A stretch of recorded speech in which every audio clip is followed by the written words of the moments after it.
Hello friends. तो आज हम बात करेंगे top 15 questions on electronics and instrumentation engineering, जो कि आपके आने वाले एग्जाम एचपीसीएल मेंटेनेंस टेक्नीशियन के लिए इंपॉर्टेंट होने वाला है। जैसा कि आप जानते हैं कि एचपीसीएल ने अपना एग्ज़ाम कैलेंडर रिलीज़ कर दिया है और उसमें इंस्ट्रूमेंटेशन एक क्रूशियल रोल प्ले करने वाला है, क्योंकि आप अगर ऑफिशियल सिलेबस उठा के देखें तो उसमें सिर्फ और सिर्फ एक पॉइंट पर मेंशन है एनालॉग एंड डिजिटल इलेक्ट्रॉनिक्स, जिसका मतलब है कि पेपर में मेजॉरिटी ऑफ द क्वेश्चंस आपको इंस्ट्रूमेंटेशन इंजीनियरिंग के ही देखने को मिलेंगे। इसलिए मेरा ट्राई यही रहेगा कि आपके एग्ज़ाम से पहले मैं ज़्यादा से ज़्यादा इंस्ट्रूमेंटेशन इंजीनियरिंग के क्वेश्चंस को कवर कर सकूं, जिससे कि हमारा इंस्ट्रूमेंटेशन का जो पार्ट है वो पूरी तरीके से कवर हो जाए। तो चलिए देखते हैं अपना पहला क्वेश्चन। हमारे स्क्रीन पर पहला क्वेश्चन है, which of the following circuits comes under the class of combinational logic circuit. पहला ऑप्शन है full adder, option B half adder, option C है हमारा काउंटर, या ऑप्शन डी जे के फ्लिप फ्लॉप। इनमें से ऐसा कौन सा लॉजिक सर्किट है जो कि कॉम्बिनेशनल लॉजिक सर्किट को रिप्रेजेंट कर रहा है। जैसा कि हम जानते हैं कि हमारे पास दो तरीके के लॉजिक सर्किट्स होते हैं, पहला होता है कॉम्बिनेशनल लॉजिक सर्किट और दूसरा होता है सिक्वेंशियल लॉजिक सर्किट। आपके पास 10 सेकेंड है इस क्वेश्चन का आंसर देने के लिए।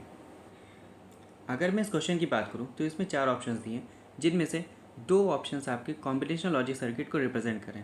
पहला है आपका फुल एडर और दूसरा है हाफ एडर। कॉम्बिनेशन सर्किट एक ऐसा सर्किट होता है जिसमें एक फिक्स्ड इनपुट पर हमें एक फिक्स्ड आउटपुट मिलता है, जैसे कि आपका हाफ एडर क्या होता है, जब हम 2 बिट्स को ऐड करते हैं तो ये हाफ एडर हमें 2 बिट्स का एडिशन प्रोवाइड करता है। ऐसे ही फुल एडर हमें 3 बिट्स का एडिशन प्रोवाइड करता है।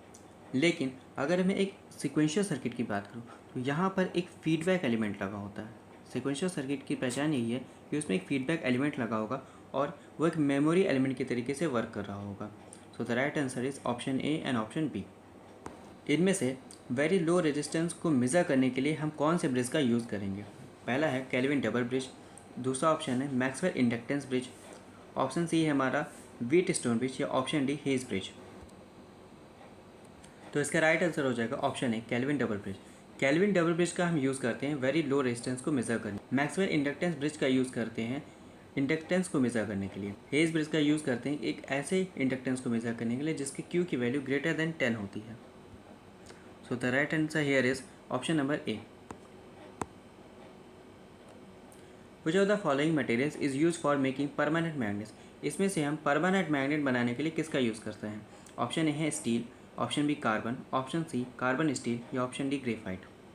मैं आपको बता दूं कि मटेरियल साइंस का क्वेश्चन है, तो इसका राइट आंसर हो जाएगा option C carbon steel.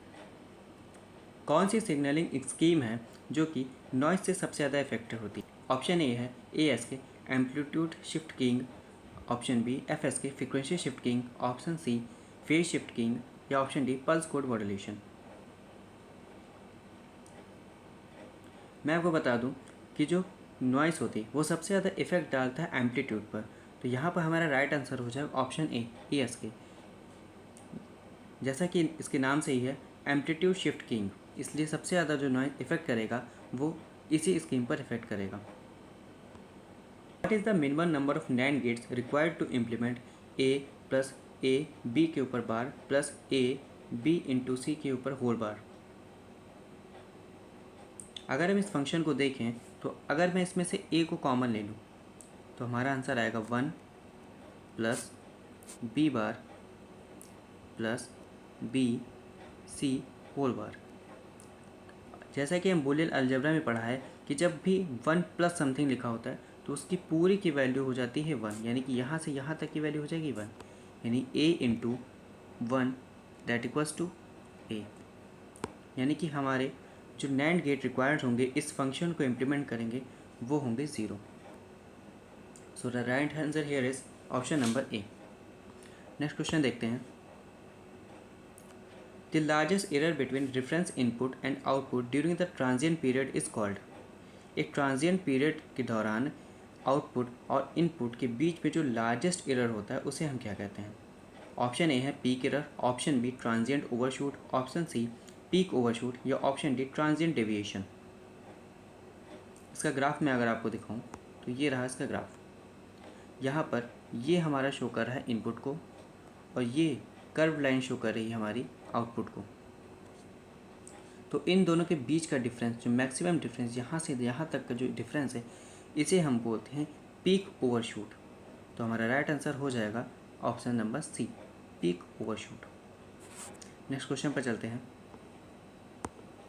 Next question है हमारा, a PMMC instrument if connected directly to measure alternating current it indicates. अगर हम एक PMMC इंस्ट्रूमेंट को डायरेक्टली कनेक्ट कर देंगे AC से तो वो कितना इंडिकेट करेगा। ऑप्शन ए है 0 reading, option B 0.25, option C 0.528 या डी इन्फिनिटी। जैसा कि हम जानते हैं एक PMMC इंस्ट्रूमेंट को हम यूज़ करते हैं सिर्फ और सिर्फ DC मेजरमेंट के लिए, यानी कि हमारा इंस्ट्रूमेंट सिर्फ और सिर्फ DC मेजरमेंट कर सकता है, AC को मेज़र नहीं कर सकता। इसलिए हमारा राइट आंसर हो जाएगा option number A, 0 reading.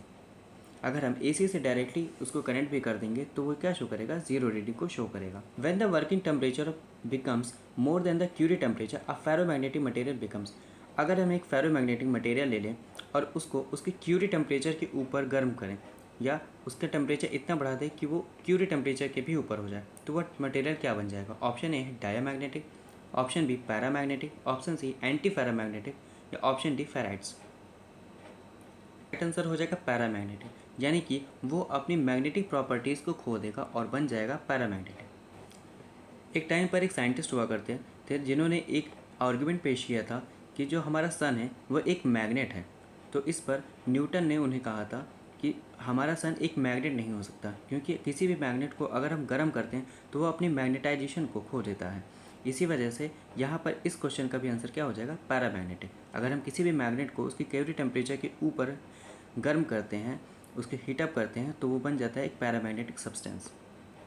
Option B will be the right answer. Number 9, a hydro electric power station commonly found in. एक जो हाइड्रो इलेक्ट्रिक पावर स्टेशन होता है वो कॉमनली कहाँ मिलता है। ऑप्शन ए डिजर्ट एरियाज़ में, option B hilly areas, option C swamps या ऑप्शन डी ग्रासलैंड्स। तो इसका राइट आंसर हो जाएगा हिली एरियाज़। जैसे कि आप देख सकते हैं यहाँ पे हिली एरियाज़ होंगे और यहाँ से हमारा पानी ऊपर से नीचे की ओर फ्लो कर रहा है, जिससे हमारी टरबाइन घूमती है और उस टरबाइन की मूवमेंट से ही हम बिजली को बना पाते हैं। इसलिए हमारा राइट आंसर हो जाएगा option number B. Next question, the basic function of a transformer is to change. यानी हमारा बेसिक फंक्शनैलिटी क्या है ट्रांसफार्मर की, वो क्या चेंजेस करता है। ऑप्शन ए है the level of the voltage, option be the power level, option see the power factor या ऑप्शन डी द फ्रिक्वेंसी। तो इसका राइट आंसर हो जाएगा option number A, the level of the voltage. या तो वो level up करता है या फिर लेवल डाउन करता है। Question number 11, what was the first commercial Jio stationery communication satellite. पहला है इंटेलसैट 1, बी इको, सी स्पुतनिक या डी आर्यभट्टा। आंसर हो जाएगा option number A, Intelsat 1। Next question है हमारा, phenomenon of microwave signals following the curvature of earth is known as। Microwave signals होती हैं वो अगर कर्वेचर ऑफ अर्थ को फॉलो करती हैं तो इस फिनोमिनन को क्या कहते हैं। ऑप्शन ए है Faraday effect, option B ionosphere reflection, option C ducting या ऑप्शन डी स्कैटरिंग। आपके पास 10 सेकेंड इस क्वेश्चन का आंसर देने के लिए। इसी तरह के थ्योरेटिकल क्वेश्चंस आपको अपने एग्जाम्स में देखने को मिलते हैं, तो आप इसका आंसर हो जाएगा option number C, ducting. Next question है हमारा, an electromagnetic wave is reflected by the ionosphere due to its interaction with. एक इलेक्ट्रोमैग्नेटिक वेव रिफ्लेक्ट हो जाती है आयनोस्फेरिक लेयर से किसकी इंटरेक्शन के कारण। ऑप्शन ए है electrons, option B protons, option C water या option D ultraviolet rays. So इसका राइट आंसर हो जाएगा ऑप्शन नंबर ए, इलेक्ट्रॉन्स। जो हमारा आयनोस्फेरिक लेयर होता है वो इलेक्ट्रॉन्स और चार्ज पार्टिकल से भरा होता है, इसलिए इसका राइट आंसर हो जाएगा option number A. Next question है हमारा, विच of the following is capable of giving the highest data rate. Figure देख के आपको समझ में आ रहा होगा मैं किसकी बात कर रहा हूँ। तो इसका राइट आंसर हो जाएगा option number D, optical fibre. Optical fibre में कैपेबिलिटी होती है हाईएस्ट डेटा रेट देने के लिए, इसलिए राइट आंसर हो जाएगा option number D. Time division multiplexing system, each signal is allowed in a frame a unique and fixed. यानी कि टाइम डिवीजन मल्टीप्लेक्सिंग के टाइम पर क्या फिक्स होता है। पहला फ्रीक्वेंसी स्लॉट, दूसरा टाइम स्लॉट, तीसरा एम्पलीट्यूड स्लॉट या टी फेज स्लॉट। तो इसका राइट आंसर हो जाएगा option number B, time slot.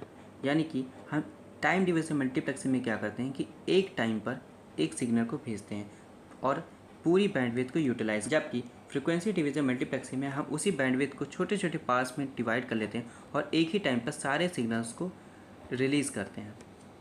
सो इसका राइट आंसर हो जाएगा option number B, time slot. तो थैंक यू फ्रेंड्स, आज के लिए बस इतना ही। मैं आपसे नेक्स्ट वीडियो में मिलूँगा और भी डिफरेंट टाइप्स के क्वेश्चन के साथ। Thank you.